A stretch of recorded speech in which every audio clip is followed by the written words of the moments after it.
The old mansion groaned under the weight of neglect and sorrow. Dust motes danced in the pale moonlight filtering through grimy windows. This was Elara's prison, a gilded cage ruled by her stepmother's spite. Her father, once a wealthy merchant, was now nothing but a fading portrait, his warm eyes watching over Elara's every move. Her stepmother, a woman of sharp angles and even sharper words, saw to Elara's every discomfort, aided by her two daughters, Griselda and Griselda the Less, as Elara had named them, for they possessed all the charm of a pair of squawking crows. Elara toiled from dawn till dusk. She scrubbed floors that would never truly be clean. She mended clothes that were immediately torn again. Her only solace was the attic, a dusty haven filled with forgotten treasures and the faint echo of laughter long gone. One evening, as the sun cast long shadows across the attic floor, Elara stumbled upon a peculiar object hidden beneath a moth-eaten tapestry. It was an ornate silver-framed mirror, its surface strangely clouded. "Who are you?" Elara whispered, her breath catching in her throat. The girl in the mirror didn't speak, but her lips moved, forming words Elara could hear as if from a great distance. "My name is Luna," the voice echoed in the stillness of the attic, "and I need your help." Luna's voice was like the tinkling of bells, beautiful but laced with an undercurrent of urgency.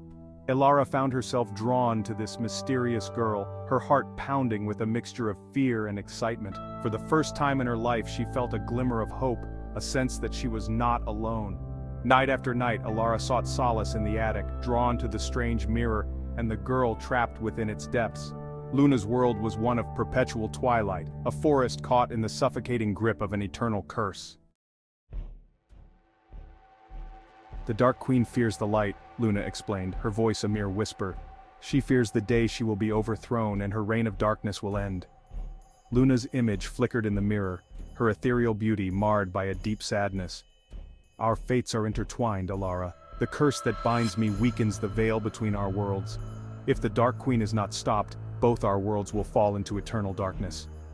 Elara shuddered, the weight of Luna's words settling heavily upon her. She had never considered herself brave or special, but something in Luna's plight stirred a deep well of determination within her. Night after night, they whispered plans across the divide, their voices weaving a tapestry of hope in the face of despair. Elara learned of the legend of the Twilight Curse, a curse cast by the Dark Queen to shroud the world in eternal twilight, her power feeding off the despair of the living. Their plan was a dangerous one, fraught with peril and uncertainty, yet it was their only hope. The path ahead was treacherous, filled with dark creatures and hidden traps, but they pressed on, driven by a desperate need to succeed. In Elara's world, the king had announced a grand ball, a lavish affair to find a bride for his only son, the prince. The entire kingdom buzzed with excitement as noble families prepared their daughters for the chance to win the prince's heart.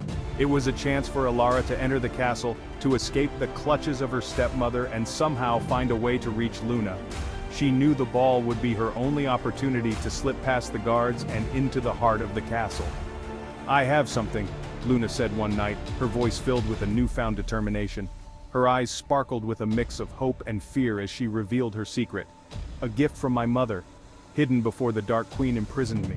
It was a relic of immense power, one that could tip the scales in their favor." The image in the mirror shimmered, and Elara gasped. She saw visions of the past, present, and possible futures, all intertwined in a web of magic. In Luna's hand lay a gleaming crimson apple, its skin almost black in the dim light. It pulsed with a dark energy, a testament to its dangerous power.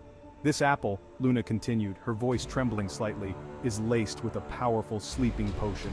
It was crafted by the ancient alchemists, known for their mastery over life and death.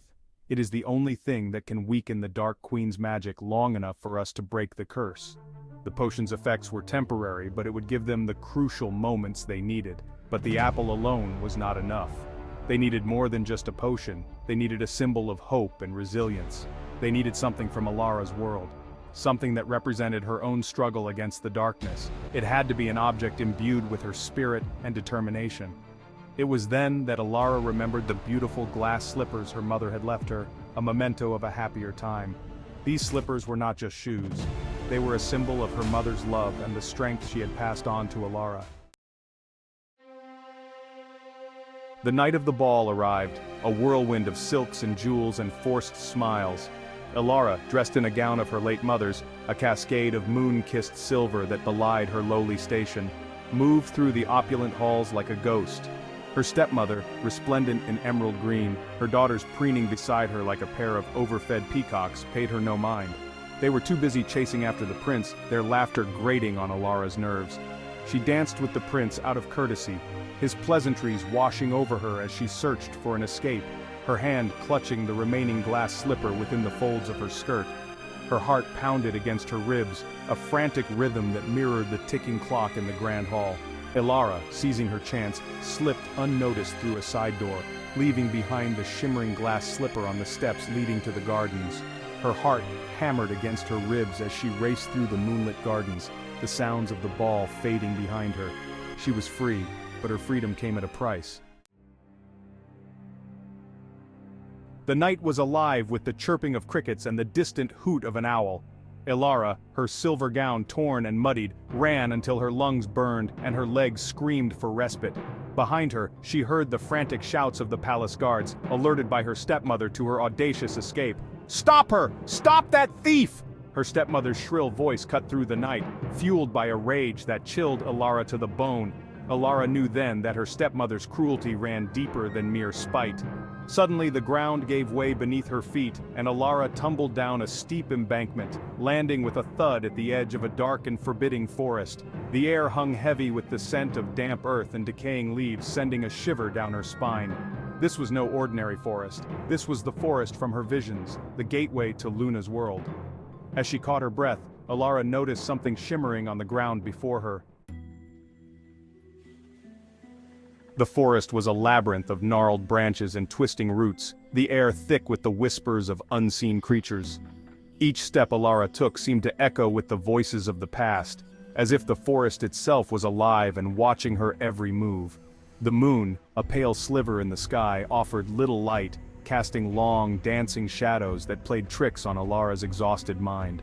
The shadows seemed to morph into figures, fleeting glimpses of phantoms that vanished as quickly as they appeared. Fear gnawed at her, but it was a distant echo compared to the fierce determination that propelled her forward. Her heart pounded in her chest, a steady rhythm that matched her unwavering resolve. She had to reach Luna, had to break the curse that threatened to consume both their worlds. The weight of her mission pressed heavily on her shoulders, but she knew there was no turning back. As she ventured deeper into the forest, the trees seemed to press in on her, their branches reaching out like grasping claws.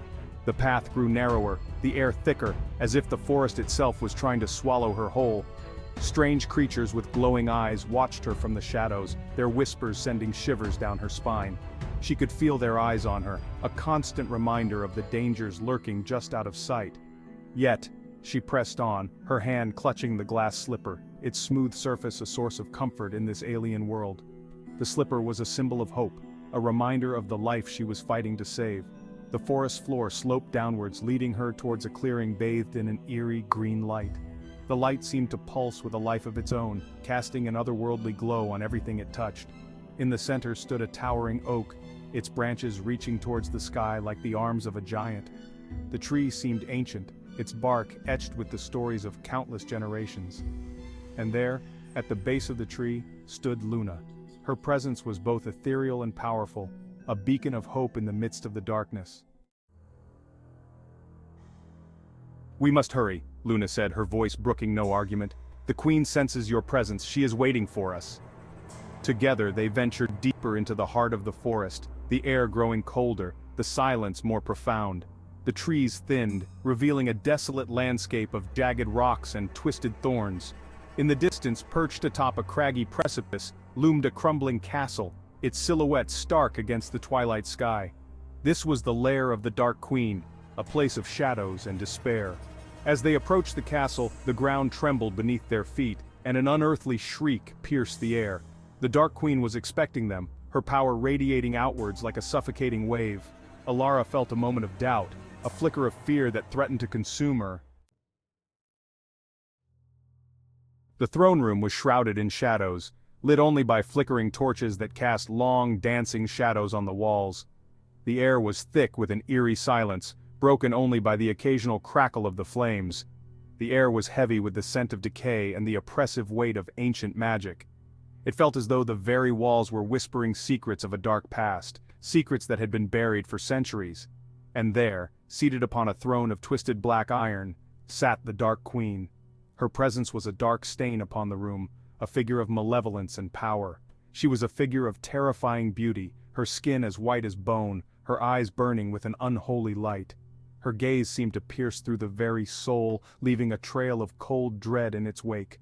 A crown of thorns adorned her head, and a long black gown flowed around her like liquid night. The gown seemed to move with a life of its own, whispering dark promises to those who dared to listen. Beside her, her face contorted in a mask of hatred, stood Elara's stepmother, her eyes blazing with a malevolent fire that mirrored the queen's own. She had been consumed by the darkness, her heart twisted by envy and spite. "So, the little birds have flown into the cage," the Dark Queen hissed, her voice a raspy whisper that seemed to claw at the edges of Elara's mind. Her words dripped with venom, each syllable a dagger aimed at their resolve. "You dare to defy me, to think you can break the curse that I have so carefully crafted?" Her voice rose, echoing through the chamber, a challenge that hung heavy in the air. "We are not afraid of you," Elara said, her voice surprisingly steady. She felt a surge of courage, a fire that burned brighter than the darkness around them. She stepped forward, Luna at her side, her chin held high, her eyes locked on the Dark Queen's.